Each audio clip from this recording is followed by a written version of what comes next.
Pour bien situer la France dans ses rapports à l'Union européenne et au monde, il convient en premier lieu de connaître quels sont ses atouts. Et le premier atout d'un pays, c'est son territoire. En la matière, la France est très avantagée, non par la taille, car nous ne représentons que 0,45% de la superficie des terres émergées, ce qui nous classe en 45e position, mais parce qu'elle est composée de deux ensembles territoriaux qui contribuent à sa puissance et lui donnent une place à part, tant à échelle européenne que mondiale. Premier ensemble, la France métropolitaine et ses 551 000 km² qui font d'elle le plus vaste État européen. Deuxième ensemble, la France d'outre-mer dont la superficie cumulée des territoires qui la composent atteint les 120 000 km². Retenez bien ce tout premier élément de cours.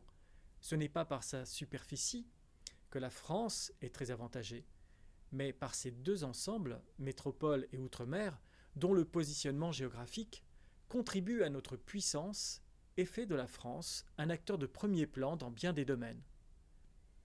Penchons-nous plus en détail sur chacun de ces deux ensembles.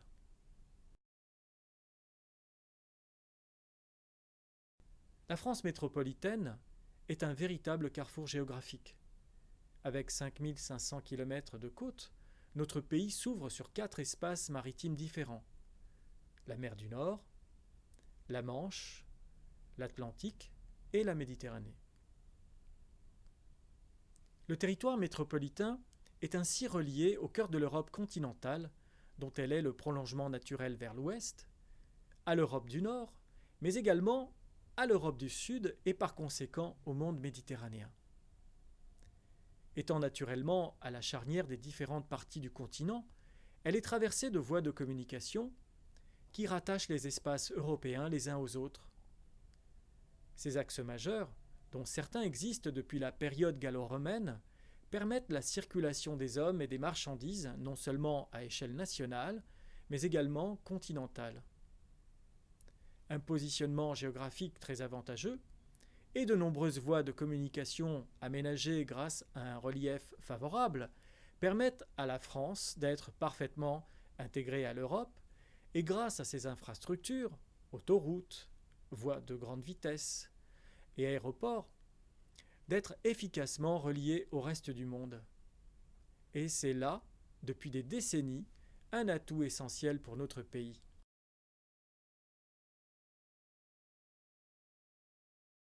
Cette ouverture sur le monde est complétée par les territoires d'outre-mer, dont l'intégration à la France est l'héritage de notre histoire depuis le XVIIe siècle et dont la diversité et la richesse humaine et culturelle contribuent à la puissance et au rayonnement si particulier de notre pays.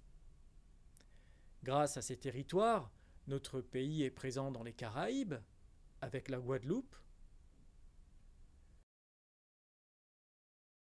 la Martinique, sans oublier plus au nord Saint-Barthélemy et Saint-Martin, que nous administrons pour partie avec les Pays-Bas.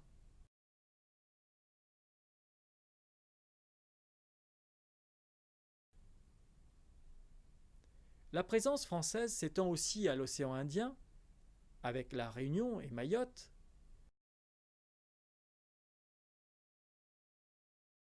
mais aussi dans l'océan Pacifique, avec la Nouvelle-Calédonie,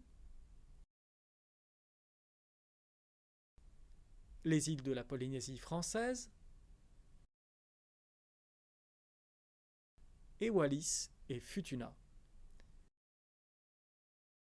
N'oublions pas non plus les terres australes et antarctiques françaises.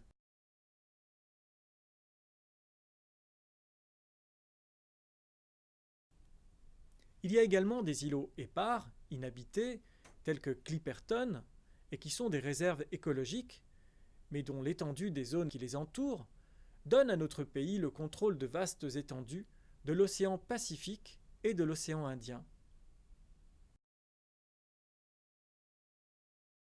Ainsi donc, notre territoire national assure à la France un positionnement géographique de premier ordre en Europe et lui permet une présence française dans différentes parties du monde grâce à ses territoires d'outre-mer. Je vous donne rendez-vous dans une deuxième séquence où nous allons évoquer un deuxième élément constitutif de la France, sa population.